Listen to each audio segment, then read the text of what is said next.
Hey guys, welcome to the review show. My name's Austin. Ahsoka episode 6 is finally out on Disney Plus. Once again, these are going to contain spoilers, so if you just don't want to know about the episode fully in detail, then click off this video, go watch the episode, come back, but also leave a like, that'd be nice. But if you also just want to know as my thoughts as the season as a whole, you don't really care about the deep details, you kind of just want to wait for a full thought on the season before you want to watch it. I'll be doing a season review after the series. You can wait for that. But yeah, that's kind of your warning. Let's get right into it. And Thrawn is back. Finally, he's back. I didn't even think that he was going to be in this episode. I thought we were going to focus on the dumb bullshit of the New Republic and Hera going to court. I was thinking that there was going to be a court case in Star Wars, which is most likely still going to happen because you set that up, and it'd be weird if you didn't pay that off in some form. So we're probably going to get in the next episode. I don't think we're going to get 2 episodes of Thrawn because it would be kind of sort of anticlimactic if you just never cut back to that situation, but also just like Thrawn losing in the next episode, or the rebellion and losing in that episode when they already technically lost, and next Thrawn losing in the final episode. I don't even think he's going to lose in general. I think he's just going to jump to the galaxy, and next our guys are going to be stuck here. That's probably how I think it's going to end, or maybe not. I don't know. But it was really fucking cool seeing Thrawn back. His first on-screen performance, though, his first look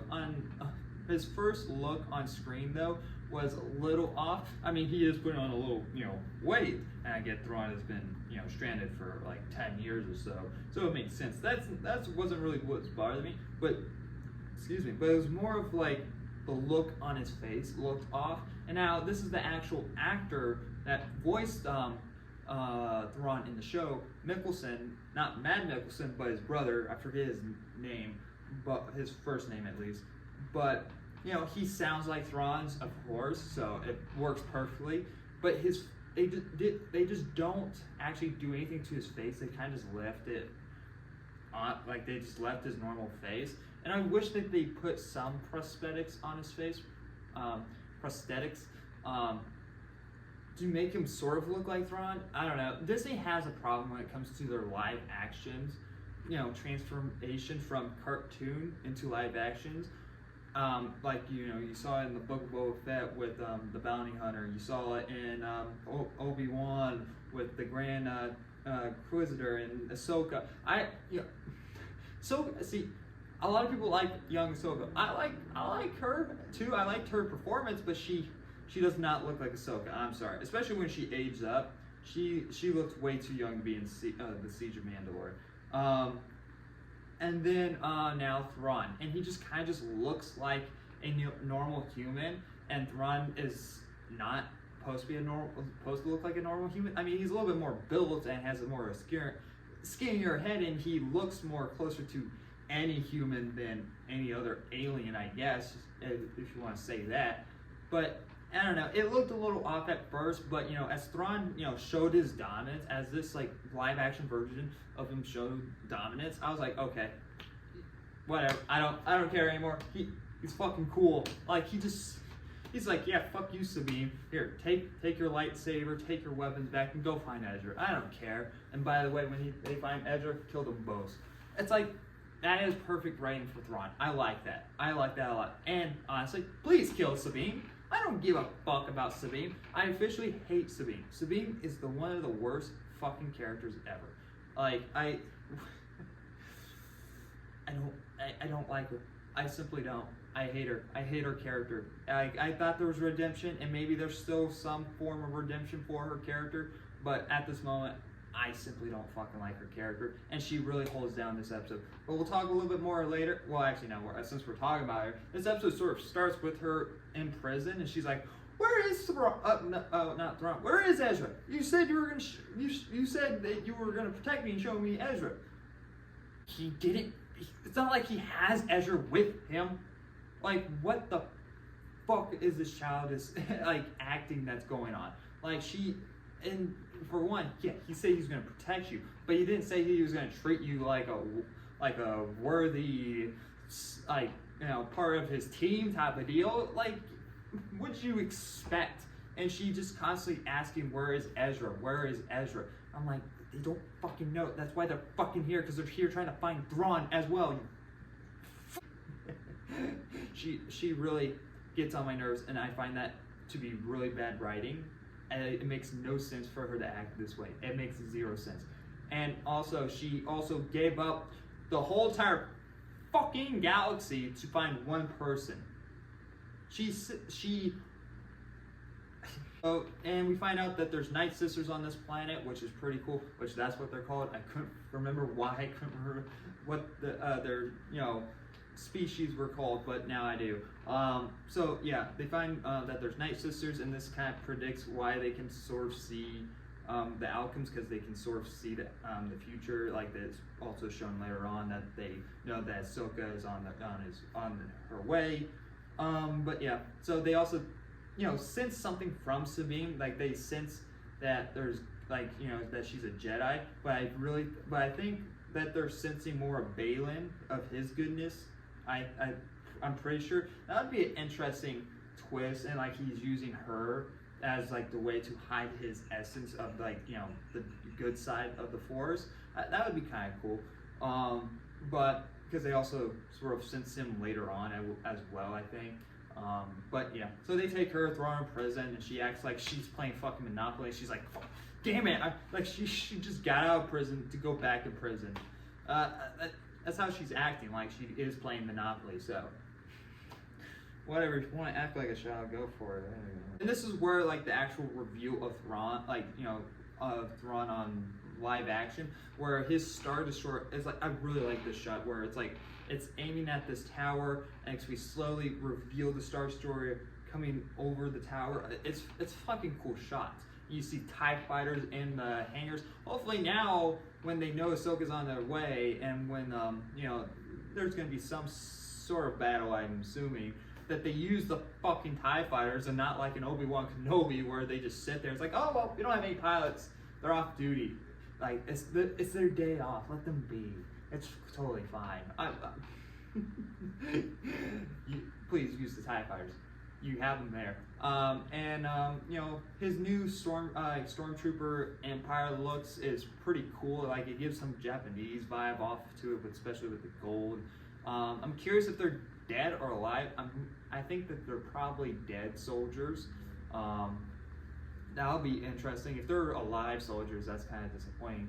But because like you have the Night Sisters, and the only one that survived really is Thrawn. I think that would be cool, and it gives some like evil like evilness to Thrawn. It's like, yeah, look at my dead empire. You can't stop me. It's like it's impossible.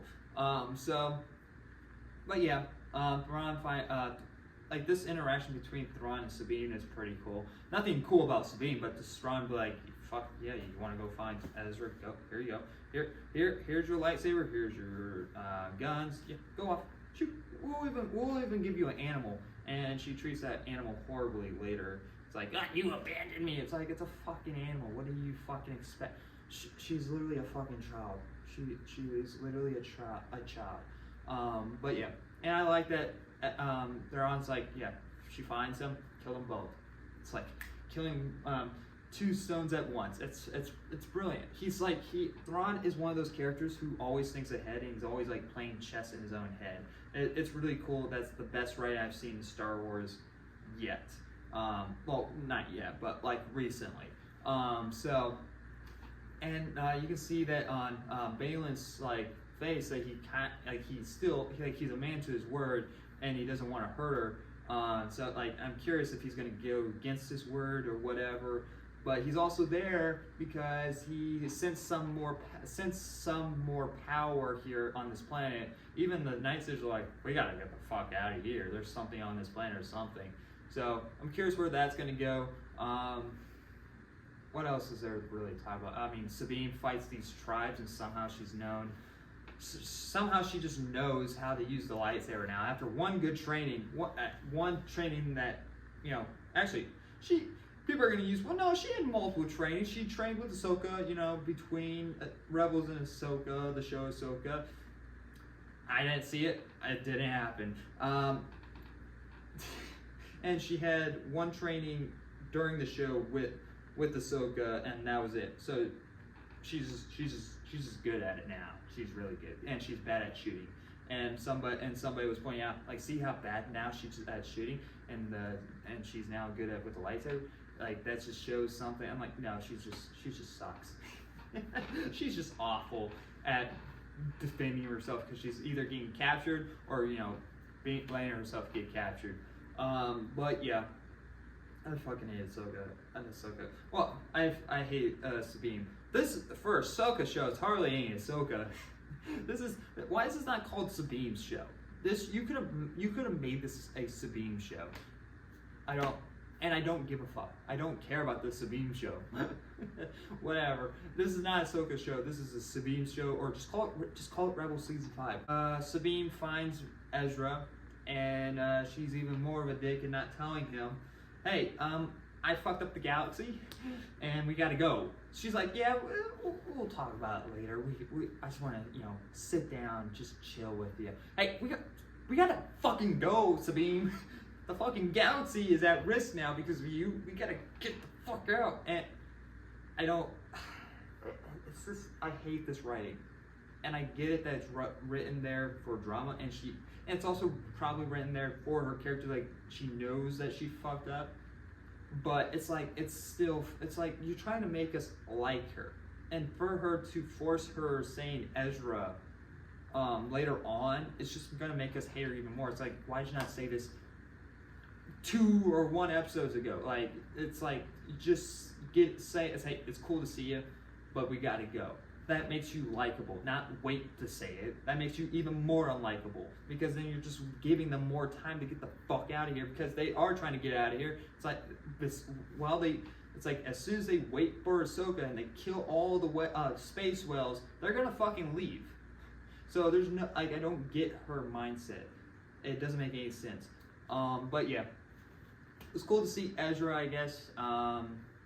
It's weird that she found him in 2 hours, and Thrawn couldn't do it in 10 years. Whatever, you kind of have to put that off to the side. But like, he doesn't care as long as Ezra's still here. He's stranded, type of deal. You have to have him in that mindset, I guess. It's a better episode, I'll say. But Sabine's side of things really hurt this episode for me. I still don't care. I like the show, but I'm not in love with it. So I still really don't care what's going on.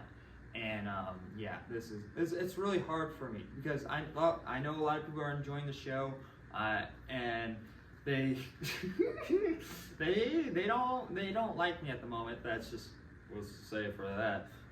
But yeah, I just don't really care.